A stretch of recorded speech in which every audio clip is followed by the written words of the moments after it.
Graça e paz, amados irmãos. Durante esse período de quarentena, de isolamento social, em que não temos podido nos reunir, eu tenho compartilhado a palavra do Senhor através de mensagens em áudios, o pastor Everton através dos vídeos. E já temos visto o capítulo 1 e o capítulo 2 do livro do profeta Jonas, e agora queremos compartilhar o capítulo 3. Lembrando daquilo que já vimos, né? No capítulo 1, o chamado de Jonas.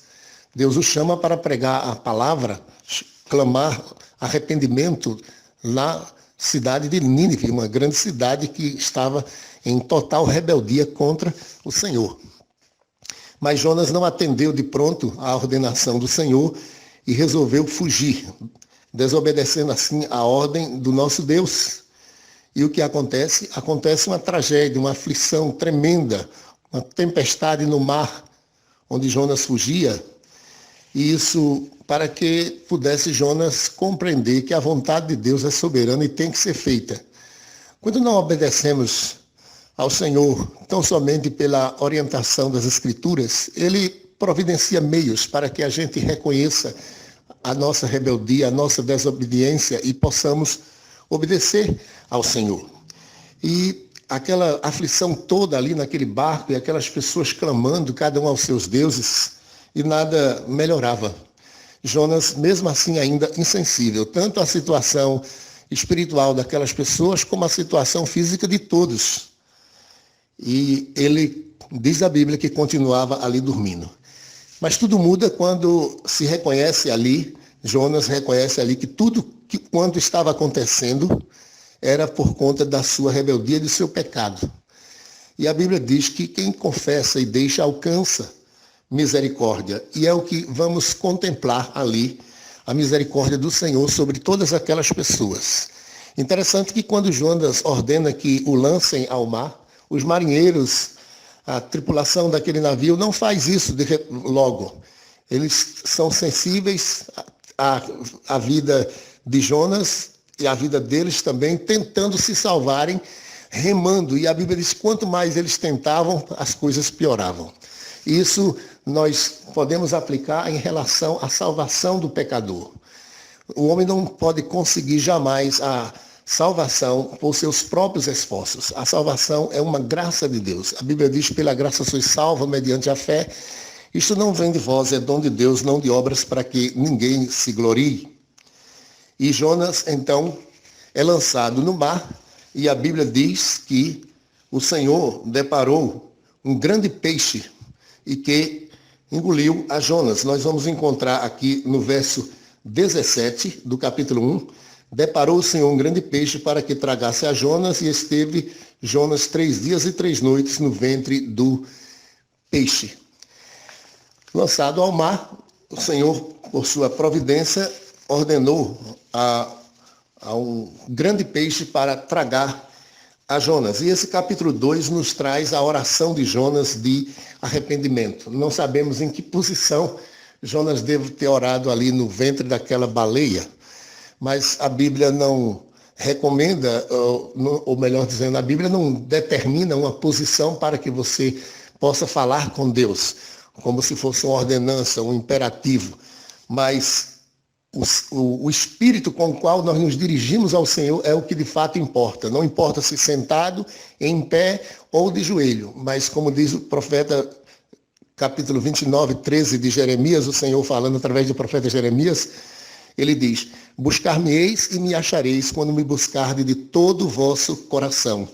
E é desta forma que Jonas busca ao Senhor naquele momento em que se encontra arrependido daquela situação em que ele tinha se metido, né, de completa desobediência ao Senhor. Interessante que sem essa sensibilidade do pecado, na situação de rebeldia total, ele não buscou ao Senhor. Quando a tempestade estava acontecendo, os marinheiros, os idólatras, buscaram o seu Deus, mas Jonas não buscou, porque Jonas estava em atitude de desobediência, em pecado. E o pecado realmente nos deixa tímidos para buscarmos ao Senhor. A Bíblia diz que o pecado é algo terrível. A mão do Senhor não está encolhida, nem surdos os seus ouvidos para que não possa nos ouvir. mas as nossas iniquidades fazem separação entre nós e o nosso Deus. Então o pecado é pior do que a doença, sem dúvida alguma. Em pecado, Jonas não foi conduzido a orar naquele momento da tempestade ali. Mas na doença, né, na tragédia, nós sempre o buscamos. E Jonas faz isso nesse instante aqui. E ele usa nesse capítulo 2 algumas expressões que nós encontramos nos Salmos. Os Salmos são orações que falam de um coração aflito, de uma alma angustiante, de pessoas com problemas, sofrimento, e também traz palavra de esperança. E nós estamos precisando, nesse momento atual que estamos passando no mundo inteiro por conta da pandemia do coronavírus, de termos esperança na misericórdia do Senhor. E em relação a outras circunstâncias difíceis pelas quais, porventura, possamos estar passando. E eu me lembro de um dos cânticos antigos que muito estimo, que diz: não há nada melhor do que esperar tão somente em Deus. E se tudo falhar, o Senhor é fiel. Ainda também um cântico que é esse mais contemporâneo, né, que temos cantado também, que fala da fidelidade de Deus, citando o salmista: às vezes eu posso passar uma noite inteira a chorar, mas sei que meu Deus logo pela manhã fará novamente o sol brilhar e encherá os meus olhos, né, os meus lábios e o meu coração de louvor. Então, diante das circunstâncias difíceis, jamais desanimemos, amados irmãos. Tempo de crise é tempo de esperança. E o capítulo 2 do livro de Jonas, no versículo 9 e 10, diz: mas com a voz de agradecimento eu te oferecerei sacrifício, o que votei pagarei. Ao Senhor pertence a salvação. Falou, pois, o Senhor ao peixe, e este vomitou a Jonas na terra. Ainda diante daquela situação aflitiva no ventre do grande peixe, lá no profundo do abismo dos mares, Jonas louva, Jonas glorifica, engrandece ao Senhor, como está aqui no versículo 9, e faz a declaração mais importante desse livro, que é: ao Senhor pertence a salvação. Esse é o versículo principal. A Ele pertence a salvação. Não desanimemos diante de qualquer circunstância. Agora, Jonas decide obedecer à voz do Senhor e nós chegamos ao capítulo 3, à medida que nós vamos compartilhando e nós iremos ler o texto. Então, atente aí para o capítulo 3, o que nos diz a palavra do Senhor nos primeiros versos. Veio a palavra do Senhor segunda vez a Jonas, dizendo: dispõe-te, vai à grande cidade de Nínive e proclama contra ela a mensagem que eu te digo. Levantou-se, pois, Jonas e foi a Nínive, segundo a palavra do Senhor. Ora, Nínive era uma cidade muito importante diante de Deus e de 3 dias para percorrê-la. Começou Jonas a percorrer a cidade, caminho de 1 dia, e pregava e dizia: ainda 40 dias e Nínive será subvertida. Veja, no capítulo 3, nós vamos encontrar a conversão dos ninivitas, aquela cidade que havia ali, segundo o último capítulo, mais de 120 mil pessoas que não sabiam discernir a mão direita da mão esquerda. Eu dizia na primeira oportunidade, né, na primeira mensagem, no capítulo 1, que as pessoas se dividem em entender sobre a quantidade da população de Nínive. Se aquelas 120 mil se referia a todas as pessoas que não tinham discernimento espiritual ou apenas as crianças. Então, era uma cidade muito importante. Se fosse só as crianças, então Nínive deveria ser uma cidade de mais de 600 mil habitantes. E nós vamos encontrar neste capítulo 3, não é, a oração, após a oração do profeta Jonas, ele vai pregar a palavra do Senhor, ele vai conclamar aquelas pessoas ao arrependimento e vai nos falar, o capítulo 3 também, da graça de Deus alcançando o coração dos ninivitas e não mais os castigando por conta do fato de terem atendido a sua palavra. Então, essa conversão dos ninivitas, não envolve a oração de Jonas, a pregação de Jonas, envolve o arrependimento deles e envolve a graça de Deus tudo isso está bem claro. Foi um tremendo avivamento o que aconteceu ali na cidade de Nínive. Toda a cidade foi convertida ao Senhor. Pode ser dito que esse é o maior avivamento que nós encontramos na história. A história da igreja registra muitos avivamentos desde o primeiro século. Mas a conversão de uma cidade inteira, como aconteceu aqui na cidade de Nínive, é realmente algo a ser destacado como glorioso, só pode ser, de fato, uma obra de Deus. Mas essa conversão dos ninivitas, essa mudança total na vida deles, começa quando? Quando Jonas reconhece o seu pecado e confessa ao Senhor. Então, avivamento espiritual envolve, irmãos e irmãs, quando nós, como filhos de Deus, reconhecemos os nossos pecados, clamamos o perdão do Senhor, para que Ele possa operar através de nossas vidas e nos usar para o louvor da sua glória. Jonas arrependeu-se completamente. Diz o versículo 3, levantou-se, pois, Jonas e foi a Nínive. Tão diferente do capítulo 1, quando o Senhor o chamou para ir a Nínive, a Bíblia diz que ele se dispôs, mas para fugir da presença do Senhor. Totalmente o contrário, né? Uma mudança extraordinária ocorre aqui na vida de Jonas. E como igreja do Senhor, nós temos que reconsiderar a nossa caminhada, como nós estamos atendendo, como nós estamos percebendo a situação deste mundo, o que estamos fazendo. Certamente precisamos também de arrependimento e nos envolver para que esse mundo possa conhecer a Cristo. E isso envolve a oração. Mas a oração é uma coisa que nós, nos últimos tempos, contemplamos como uma raridade. Temos que reconhecer que oramos tão pouco. Verdade é que até os discípulos de Cristo, muitas vezes chamados para orarem com ele, dormiam. Nós conhecemos bem a história.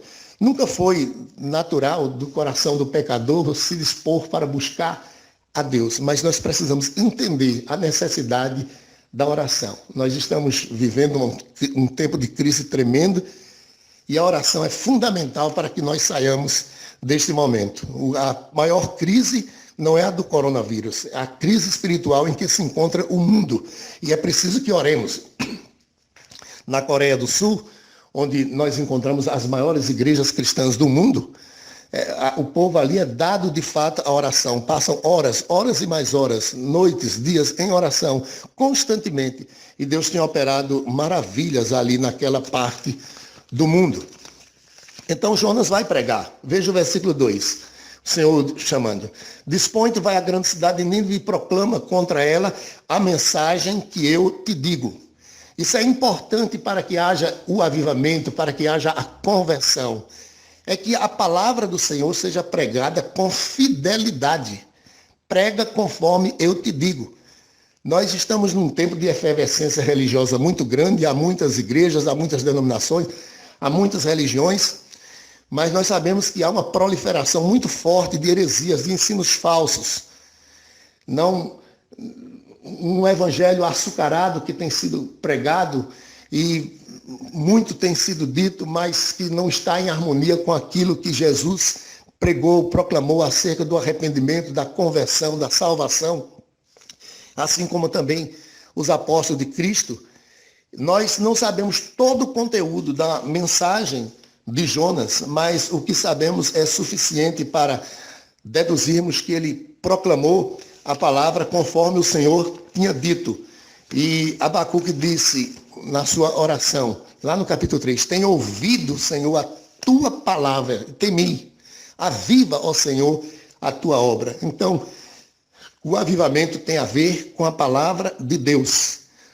Para que haja profunda transformação de vidas, nós temos que pregar as verdades conforme estão descritas na santa palavra de Deus. Pregarmos as doutrinas da graça, que mostra a situação espiritual de miséria do pecador e mostra a compaixão e a graça de Deus por esse pecador. A Bíblia diz que Deus ama pecadores. Mostrar também o juízo do Senhor para com aquele que não se arrepende, para aquele que vira as costas para Deus. Esse texto aqui vai nos mostrar claramente a graça do Senhor, a misericórdia para essa cidade que havia Anteriormente havia sido dito que seria destruída, Jonas, melhor dizendo, na sua pregação, disse ainda 40 dias e Nínive será subvertida. Essa palavra subvertida é a mesma palavra que aparece lá em relação a Sodoma e Gomorra, que foram cidades também subvertidas. E o Jonas diz na sua pregação que se não se arrependerem, né, não está descrito aí no texto, nós não temos todo o conteúdo, certamente, da mensagem de Jonas, não foi apenas uma frase, creio eu, mas envolveu a sua pregação mostrar a situação espiritual daquelas pessoas. Então o evangelho mostra a doença do ser humano, que é o pecado e que conduz à morte. E mostra também a solução, que é através do arrependimento e de crermos no Senhor Jesus Cristo como Senhor e Salvador de sua vida. Essa é a verdade que nós temos que pregar. Alguns têm pregado, venha para Cristo, que você vai parar de sofrer, que você vai ter prosperidade financeira. Isso não é evangelho. E outros ensinos mais que têm se proliferado por aí. Isso não é evangelho. Nós temos que pregar conforme está escrito aqui. Prega conforme eu te digo, conforme está na palavra do Senhor. Certa vez perguntaram ao pastor John MacArthur Jr., pastor de uma igreja numerosa lá nos Estados Unidos, qual era o segredo dele para conquistar tantas vidas, uma igreja tão numerosa. E porque aí dizia, uns faz isso, outros faz aquilo. E a resposta dele foi, eu dou-lhes a palavra. Lutero, que foi usado por Deus num grande avivamento, numa transformação profunda da igreja, disse certa vez, eu não fiz nada, a palavra de Deus fez tudo. Então, Jonas pregou a palavra, veja aí no versículo 4. Começou Jonas a percorrer a cidade a caminho de um dia e pregava e dizia, ainda 40 dias Nínive será subvertida. E após essa pregação, qual é o resultado? Versículo 5 em diante. Os ninivitas creram em Deus e proclamaram um jejum, vestiram-se de panos de saco, desde o maior até o menor. Chegou essa notícia ao rei de Nínive, ele levantou-se do seu trono e tirou as vestes reais, cobriu-se de pano de saco, assentou-se sobre cinza e fez proclamar e divulgar em Nínive, por mandado do rei e seus grandes, nem homens, nem animais, nem bois, nem ovelhas, porém coisa alguma, nem os levem ao pasto, nem bebam água, mas sejam cobertos de pano de saco, tanto os homens como os animais, e clamarão fortemente a Deus e se converterão, cada um do seu mau caminho e da violência que há nas suas mãos. Quem sabe se voltará Deus e se arrependerá e se apartará do furor da sua ira, de sorte que não pereçamos. Veja que resultado glorioso a pregação de Jonas surtiu na vida daquelas pessoas. O arrependimento, a mudança completa de atitude. E o arrependimento, né, ele brota, do arrependimento brota todas as outras atitudes que Deus se agrada. Qualquer obra que for realizada para o próximo ou alguma coisa que nós imaginamos fazermos para Deus, sem esse coração sincero, arrependido, não tem valor algum. Nós contemplamos aqui uma atitude de humildade da parte dessas pessoas, até do rei. Há ali um movimento de oração, de buscar ao Senhor em arrependimento tremendo. E essa humildade eu quero destacar aqui no versículo 9, quando depois dessa conclamação que o rei faz, ele diz, e certamente esse era o pensamento de todos, quem sabe se voltará a Deus e se arrependerá e se apartará do furor de sua ira, de sorte que não pereçamos. Veja que sentimento de humildade. Quem sabe, mesmo eles tendo tido aquela atitude ali, ainda conclui a palavra dizendo que isso dependia tão somente do Senhor. Quando ele diz, quem sabe o Senhor não se voltará contra nós. Que palavra tremenda, não é? Porque nos últimos tempos nós temos visto orações que são dirigidas a Deus que certamente não têm nenhum valor. porque se dirige a Deus como se Deus fosse o servo e nós fôssemos o Senhor de Deus, ou seja, ordenando, decretando, determinando aquilo que tem que ser feito, né?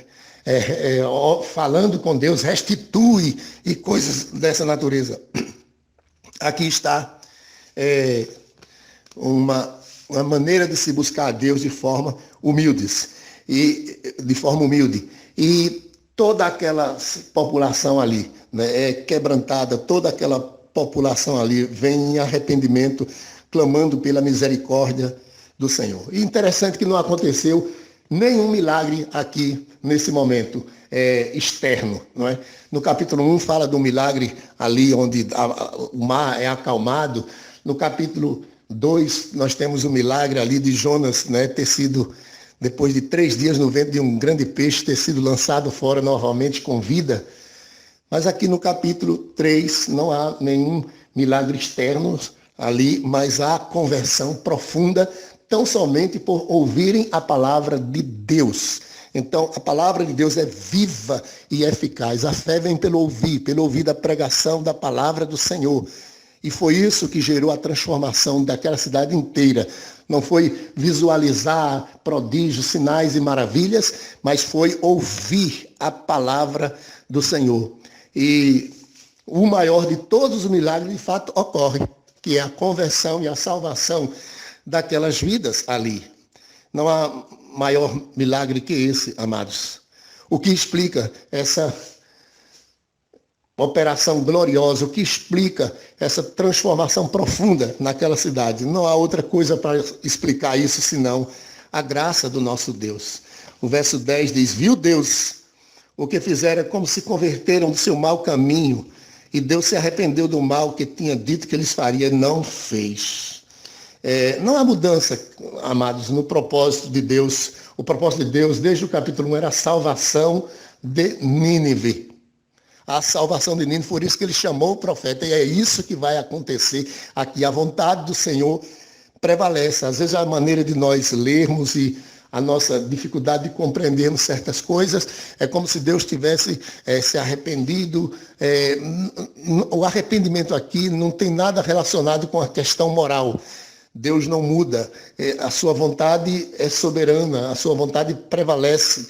Nós podemos perceber algumas alterações assim na nossa visão, mas não há mudança. Qual era o propósito de Deus em relação a Nínive? Que aquela cidade se arrependesse e se convertesse. Era isso que estava ali no capítulo 1, quando o Senhor levanta, conclama a Jonas e vai e prega a cidade de Nínive. Então aqui está Jonas pregando na cidade de Nínive, e aquela cidade inteira se voltando para o Senhor. Então a vontade de Deus prevaleceu. Nós podemos ilustrar assim, essa maneira até de visualizar aquilo que Deus diz na sua palavra e a gente imaginar alguma alteração. A ilustração do fogo, por exemplo, né? O ourives coloca fogo ali sobre o ouro e o que ocorre? O ouro derrete. Já, né, o oleiro coloca fogo no barro e o barro endurece. Então, de uma mesma fonte, as reações diferentes. Tanto pode derreter como pode endurecer. Deus é um Deus soberano. E aqui nós estamos vendo o coração de toda aquela cidade ali sendo quebrantado, se derretendo na presença do Senhor e vindo a Cristo. Então, neste livro de Jonas, nós vamos encontrar verdades gloriosas. O chamado de Deus para ele não obedece de imediato, o que acontece, dificuldades na sua vida. Então, se Deus tiver que enviar algumas dificuldades para as nossas vidas, a fim de que a gente se arrependa, a fim de que a gente se volte para Ele fará isso, porque Ele é um Deus que ama os seus filhos e como nos ama, Ele também nos disciplina. E isso é para a nossa santificação, e isso é para a glória do nosso Deus. E Jonas, portanto, faz a oração de arrependimento. Ele se volta para o Senhor e Deus opera maravilhas, como vimos aqui no capítulo 3, a conversão de uma cidade inteira. Como se deu? Primeiramente em Jonas orando, pedindo arrependimento. Como igreja de Cristo, nós temos que nos voltar para o Senhor em arrependimento, clamar a Ele em oração, que Ele tenha misericórdia do nosso Brasil, que Ele tenha misericórdia do mundo inteiro, que Ele tenha misericórdia das nossas vidas. E então, obedecer, fazer aquilo que Deus ordena, pregar conforme está escrito na palavra, viver conforme está escrito na palavra. E o resultado glorioso daquela cidade é contado aqui, para testemunho de todos nós, que não há impossíveis para Deus. O que eu encerro destacando essa palavra de Jonas, quando ele diz o texto, ainda 40 dias e Nínive será subvertida. Então, ele deu 40 dias de prazo para aquelas pessoas se voltarem para Deus e a cidade não ser destruída. Eu não sei quantos dias faltam para que Deus possa pôr fim a esse tempo que estamos vivendo. E o que eu me refiro aqui não à pandemia, não, mas ao fim das eras, né? E eu não sei quanto tempo você tem para se arrepender. Muitos que estão nos ouvindo, eu não sei dizer de nenhum aqui que está me ouvindo quanto tempo de vida lhe resta. Mas é importante que antes que chegue o fim do seu tempo, você se volte para Deus. Que Deus, na sua graça, nesta manhã, esteja alcançando a todos nós com sua bendita palavra e possamos olhar esse exemplo de Jonas como um homem que, de fato, desobedeceu ao Senhor, mas que teve uma experiência profunda de arrependimento. Que possamos, à luz desse texto glorioso, né, nos voltarmos para Deus, confiando na sua graça, na sua misericórdia. Era um tempo de crise, a situação era de morte, de tragédia ali para aquelas pessoas naquela embarcação, mas Deus fez o mar acalmar, fez grande bonança. Então, nos voltemos para o Senhor, em arrependimento, clamemos para a sua graça e para a sua misericórdia, para que Ele estenda as suas mãos também e possa acalmar, né, essa crise toda que estamos passando e assim possamos viver de um modo agradável ao Senhor, dando testemunho de Cristo para vermos a conversão de Xique-Xique, da Bahia, do Brasil, do mundo, para a glória do nosso Deus. Amém.